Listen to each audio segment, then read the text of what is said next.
Hello, I'm Josephine Cafagna and welcome to this session. I'd also like to welcome Craig Foster, a special guest who needs barely an introduction. He, of course, is a former Socceroo. He's a sports analyst for SBS, an outspoken advocate, and the force behind the volunteering initiative Play for Lives. Welcome to this session and thank you for your time, Craig. That's okay, Josephine. Lovely to see you, and it's good to be here.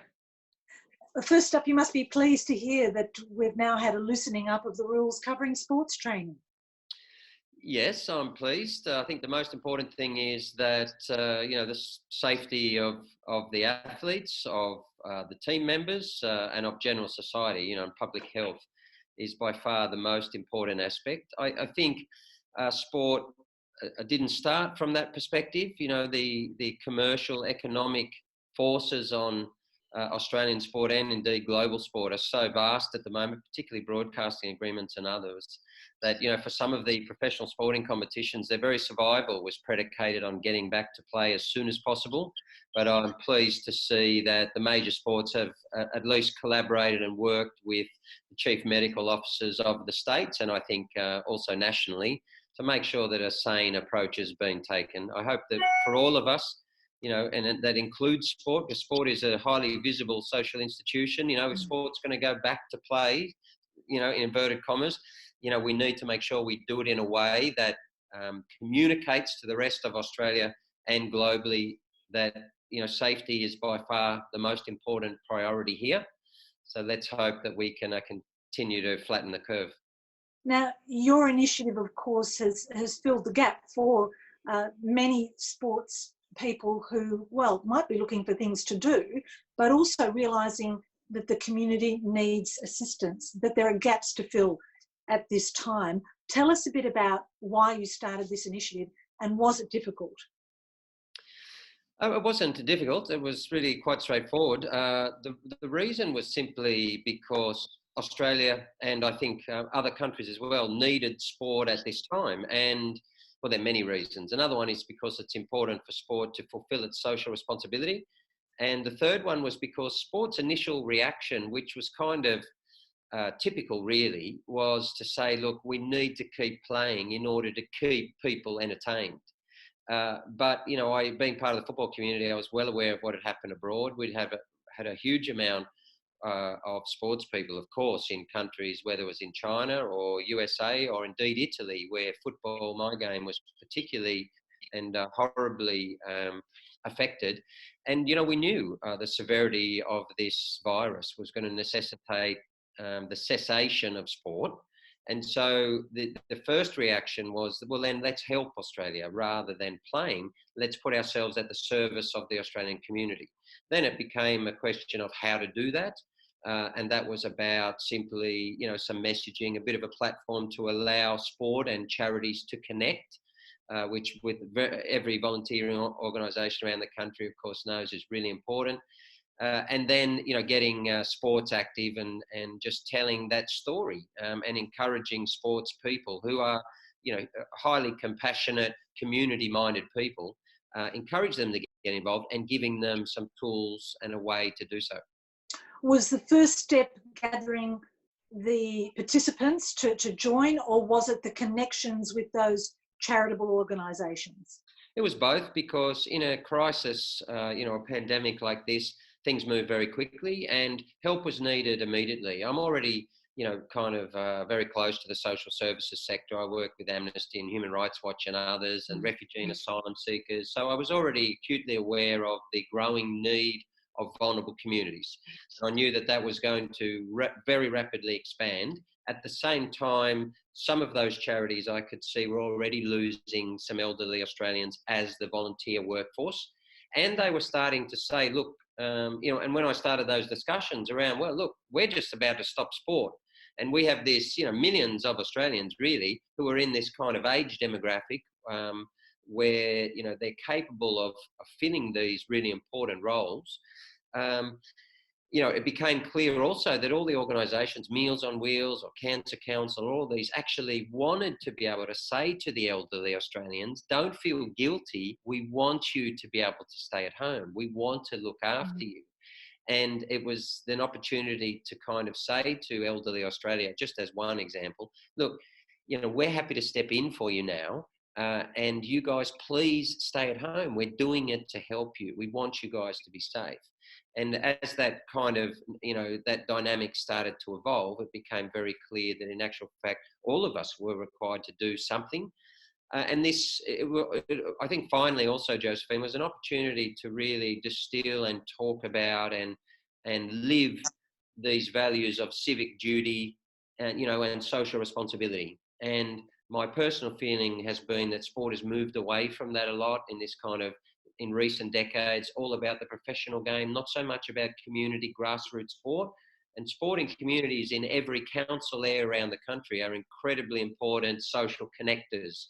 And this was a chance to get them back in action and making new connections. So at a time when we're saying, social distancing, self-isolation, stay at home, sport is a vehicle that can actually create new connections by reaching out to homeless communities, to refugees, asylum seekers, and to all of the unfortunate people who've lost their employment during this time. It's almost like a remade workforce, isn't it, really, especially in downtime? It is. There was some great research to come out of Christchurch. One of the people I spoke to right at the beginning of this pandemic was the former chairperson of Rugby New Zealand, actually, the All Blacks and others. And he said, David Crawford is his name, and he said that the research was saying that community organisations, including sport, not exclusive, but certainly a really important cohort of that, these community organisations played an immensely important role in picking up the pieces after that Christchurch earthquake, or indeed any disaster. And that means it's these social connections at very grassroots level and community level, the ones that I grew up with. People who, when my father was volunteering, in my local football club, they used to have the working bees and they would build, clubhouses and all these things. Or it was their volunteer time they gave as chair people or presidents of the local associations or organisations, whatever it was. Those connections are some of the most important that we've ever built in any society. It's where trust is developed. It's where we learn to work together in groups. It's where we also cross cultural and faith boundaries. It's where everyone comes together in these times and builds new social connections and understanding. So for all of those reasons, it was a great opportunity to get sport involved and perhaps, and I hope, to get sport to learn a little bit more about parts of society. And are you optimistic about that continuing on the other side of this pandemic? I am. I think just on the very basis that, sport has been able to get a better understanding of parts of the community who already were vulnerable, and they can see actually what's occurring to them every day. And of course, these are people who NGOs and charity organisations around the country predominantly are already working with actively, and doing a fabulous job. But if sport gets a better understanding of that, then, Australia and the world can only be a better place. But equally, at the same time, we've been able to create some partnerships. Football Federation Australia with Red Cross is a really great example. That's kind of the first, set of meetings that I set up some months ago. And that's an opportunity for that to endure and to grow and evolve, because, that sport alone, my sport alone, has around 2 million participants. So you can scale messages and you can, bring athletes in as well as governing bodies. So we've seen here at Addison Road Community Centre, where I am at the moment, where I've been almost every morning for the last couple of months, packing food boxes. We've had a bunch of the Swans down here, and we've had between 15 and 20 local sporting clubs having, some of their participants, coaches and others volunteering here. That can only be good. That sounds terrific. So specifically, how many volunteers have put their hand up from sporting clubs and stars, if you like, but also what are the sorts of things that they've said to you that they feel this may have changed their attitudes as well? Well, look, we've had thousands of people involved. As the actual number, I don't know, and nor was I really that interested in doing so. I just want to see people helping in a whole heap of different ways. So many of the charities and organisations have registered on playforlives.org, as has many player associations, clubs all around the country, from grassroots to professional level. But equally, the Play for Lives is a movement, not just a platform. And we're encouraging sport to just help out wherever they can. And so we're seeing projects spring up all around the place to help women's refugees, to provide whatever it is that they need, both here in Sydney and Melbourne, for instance, with Variety, a children's charity. Some of that support is digital, providing Zoom chats and all of these type of things. Organisations and sporting clubs in Brisbane are helping to feed over 600 international students and migrants and others. So the response from the people who are actually doing so has been really wonderful. Here at Addison Road Community Centre in Marrickville, where I've been for a long time, it's been really special because it's kind of become a bit of a sanctuary of people getting together at a time when, we've been socially isolated, but also just enjoying being able to give. And in a time, one of the really powerful parts of this has been that in sport, like every part of society, we don't often get time to pause. And, in football, for instance, footballers and clubs would be lucky to get 4 weeks off a year. And when that happens, people predominantly will go in their teams, or they'll go off and have a holiday, whatever. Very rarely do they have an opportunity to spend a month or more just operating in a different sector of society and getting to meet or deliver food to people, from refugee, Hazara and Curran refugees, or, homeless people in a whole range of organisations around in the inner west here, or cancer patients and others. And so it's been an opportunity for many people in sport to get a very different perspective on, where society is. Many talk about this concept of gratitude, of course, and reflection, how fortunate they feel, but I'm hoping that it's about much more than that. It's not just enough to say, and this is what I say to them, that's great, that's the first step, is to say, look, all of these people need help, and I didn't really know they were there, and it's expanding. But, I didn't know that this was them, this many homeless. I'm so focused on my sport, and I have a really powerful social voice. I can influence people. So now you're getting to understand. And what I say to them is, yeah, that's wonderful. That's step one. Step two is, what are you going to do about it? So you can, so by volunteering, you can become much more aware of these social issues. So can you help out? There's many ways to help out. You might even start to raise your voice on these particular issues. And by so doing, you can bring sport, you can create a different movement in sport.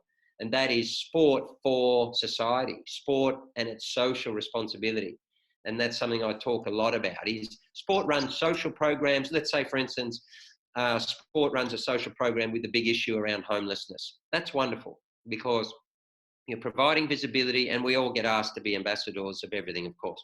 You're providing visibility, you're allowing different discussions to happen. You've got people who are kind of, following you, if you like, for want of a better term, and you're letting them see a different part of society, and that's all fine. But what would be better is if sport actually raised its voice against homelessness. That's the ultimate plan. The ultimate goal is for sport as a major social institution to say, well, we feel strongly that we're, as part of society's fabric, we think that we need to speak up on these social inequities, and we can actually, make a substantive impact here. And that's where I'd like to see sport head.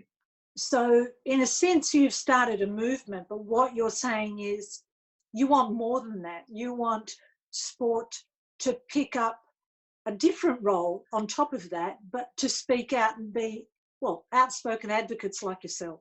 Now, is that too much to ask? Because as we know, professional sporting clubs don't like to get political. Well, I'm not talking about politics. I'm talking about human rights. Yeah. And that's exactly the question that often happens, right? So, what sport does is say, well, look, we're getting some government funding. So, we have some sensitivity here around, some of these issues. Well, why do you? We're just talking about human beings. So to me, it's all about reframing those discussions. Asylum seekers and refugees are a really great example. Every country has a specific policy around that. But if you advocate for the human rights of everyone and the human rights of refugees to seek asylum, you're talking about human beings. You're talking about the Universal Declaration of Human Rights. It's not only about the present Australian government. And in fact, you can talk about that and frame it in a way where you're not attacking the government. You're just talking about, the rights of all of us. See, sport has a responsibility to do so. Why? Is because sport is about team. It's about equality. It's about the rights of everyone. It's about opportunity. It's about all of these concepts that we talk about a lot. But then when it comes to people who are being harmed or in different positions in society, even though some of them we sit on the bench and we play sport with, for some reason, and we say, we're going to protect you, and we're going to play sport with you and we love you, you're one of us, we're all together, as we keep saying in Australia. Then when some of that same community are in trouble, sport says, oh, but we don't want to speak about those people. And that's what I think we need to resolve, that kind of a dissonance. So it's time for, athletes do this quite well. Athletes, have a social voice, and we see quite a few athlete advocates. But I think sport, like business today, you're starting to see the rise of business activism, right? This new generation of business leaders coming through, which I really love. What they're saying is, we're going to stand up for what we believe in. And one of the reasons is they say that their employees, the younger generation employees, expect it. They want to see a purpose-led company. They want to work for someone that stands for something and does the right thing, not just for their own family, but for society. And I think sport has to take the same route. And I'm hopeful that the next generation of athletes are going to say the same thing. I'm going to play for a sporting club here in AFL or football or basketball, and I expect you to stand up for refugees and asylum seekers. That would be a great step forward. Can I take you back to the role of the volunteer in sport? Mm-hmm. And as you would know, and anyone who's parents through to professional players know, that the role of a volunteer in clubs is quite crucial, and many of them would collapse without their assistance. But what you're doing goes further than that. It's now the sports person who's giving back, who's the one that's volunteering in a sense. Yes, and so what sport typically does, what you saw a lot of the professional clubs do throughout this pandemic was really great, but it's kind of like the first step, So if we just talk professional for a moment. So professional sport says, well, look, we need a response to this like any employer or social institution that wants to help. So what they typically do is help their players and their staff, which of course is normal, and then they help their members. So some of the professional clubs said, well, we're going to do we're going to do Zoom calls, or we're going to deliver meals to our elderly members or other members. And what I say to sport is, well, why is that? Why do you stop there? Sport is an important social institution, and one reason why the government supports you, one reason why sponsors and commercial interests want to become partners with you is not only just for your fans, it's for the broader society. That's why they put the money in, is because all of the country is watching, even if they're not buying shirts and so on. You're in a very important, influential social institution. So don't stop there. You actually have a responsibility to help the rest of society. So go and help all the elderly in your community to the extent that you can. Go and find new communities to help, and that's important. When it comes to grassroots community sport, of course, that's been built on volunteerism, and we need to make sure that that continues. So by we're doing two things. We're saying to those in sport, you have a responsibility to everyone in society, and at the same time, we're holding up those who are volunteering. And by the way, this is digital and physical, of course. We're holding up all of those who are giving their time, as emblems, if you like, to say that's what sport in essence is about. There's a professional level, but at community grassroots takes great people who want to build these institutions that help kids and others integrate into society. And how good is Australia at doing that compared to the rest of the world? Oh, that's probably a question for you and the experts in the volunteer field. Look, I think traditionally, historically, or my personal view, anecdotally, is that when I grew up, volunteerism was a really huge part of the social experience. My parents, in particular my father, has volunteered for anything and everything forever. So, you know, he was the president of the cricket club and he's president of the orchid club. And, you know, and he used to go, I remember in our local football club slash soccer, we used, you know, they had to do some new fields and build a little clubhouse. And so all of the parents went up and they actually built this thing, you know, they raised the money, they put the stuff in and they built these things. And that's what it was about. So many of those stories around, aren't there? Yeah. Every community has one. Oh, totally. And that's, you know, that's what local community is about. You know, I hope that one of the things through this pandemic, I'm hopeful and I could say semi-confident, is that we've revitalized this concept of civic duty. And that means that we all spend, well, maybe too much time. You know, a lot of people are reflecting on their life-work balance at the moment, which is another really good outcome. But equally, we're saying, look, this is our work and our home life, but we also have a responsibility to broader society. And if we can all express that through our local community, Australia and the world, but Australia will be a far better place. You know, our local community is where we can volunteer for any number of things to help people, to help the council, to help the sporting club, and to make sure that people who don't have the opportunities we have can have a better chance in life and get through. And Craig, are you just to wind it up, are you optimistic about that future? And of course, Playing for Lives looks like it might be a permanent thing.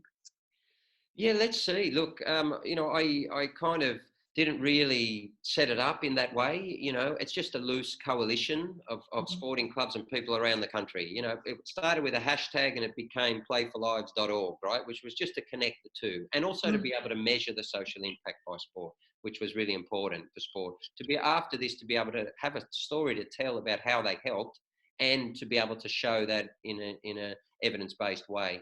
So, you know, some of these relationships undoubtedly are enduring. You know, I've seen just here people who have fallen in love with the people, with the environment, with the concept of giving and giving back.